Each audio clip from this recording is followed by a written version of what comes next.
यह कहानी महाराष्ट्र के सातगांव की है, जो अपने डरावने जंगल के लिए मशहूर है। कहा जाता है कि इस जंगल में चुड़ैल का साया है, इसलिए गांव के लोग शाम ढलते ही वहां जाने से कतराते हैं। एक बार की बात है, रमेश नाम का एक आदमी शहर से लौटकर अपने गांव आ रहा था। उसे मजबूरी में उसी जंगल के रास्ते से गुजरना पड़ा।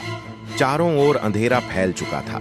जैसे ही वह जंगल के अंदर पहुंचा, उसे अजीब अजीब सरसराहट और डरावनी आवाजें सुनाई देने लगी।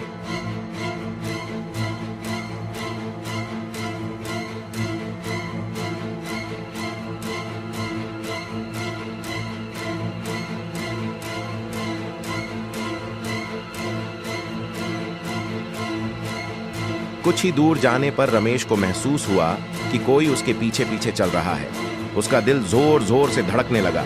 वह डर के मारे तेज तेज चलने लगा। तभी अचानक उसके सामने चुड़ैल आगे आ गई।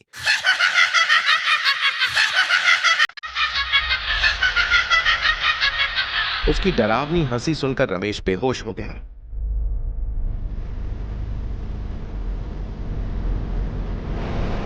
थोड़ी देर बाद जब उसे होश आया तो उसने देखा कि चारों ओर हल्की हल्की आवाजें आ रही थी।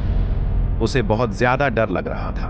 वह जैसे तैसे उठकर भागने लगा। रास्ता उसे साफ दिखाई नहीं दे रहा, फिर भी वह किसी तरह अपने घर पहुंच गया। रमेश की पत्नी बोली, आप इतने घबराए हुए कहां से आ रहे हो? आपके साथ क्या हुआ है? आपकी ऐसी बुरी हालत किसने कर दी? रमेश बोला, अरे भाग्यवान, शांति रखो, मैं तुम्हें सब कुछ बताता हूं कि मेरे साथ क्या क्या हुआ। रमेश की पत्नी बोली, आप घबराइए मत, शांति बनाए रखिए।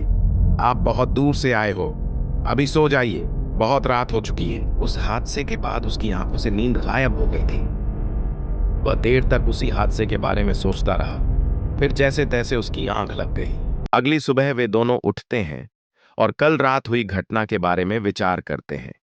रमेश कहता है, आज के बाद मैं भूलकर भी उस रास्ते से रात में कभी नहीं जाऊंगा।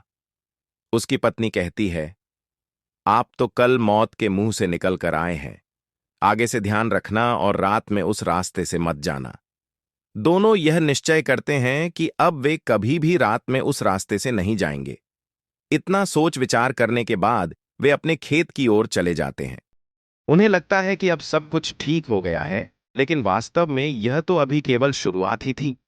वह अजीब सी भूत आखिर कौन थी? रमेश के बेहोश हो जाने के बाद भी उसने उसे मारा क्यों नहीं? क्या वह सिर्फ डराने आई थी, या उसके पीछे कोई भयानक राज छुपा है? इन सभी रहस्यों से पर्दा उठेगा अगले एपिसोड में। कहानी अगर आपको डरावनी और रोमांचक लगी हो तो चैनल को सब्सक्राइब करें, वीडियो को लाइक करें और कमेंट में अपनी राय जरूर लिखें।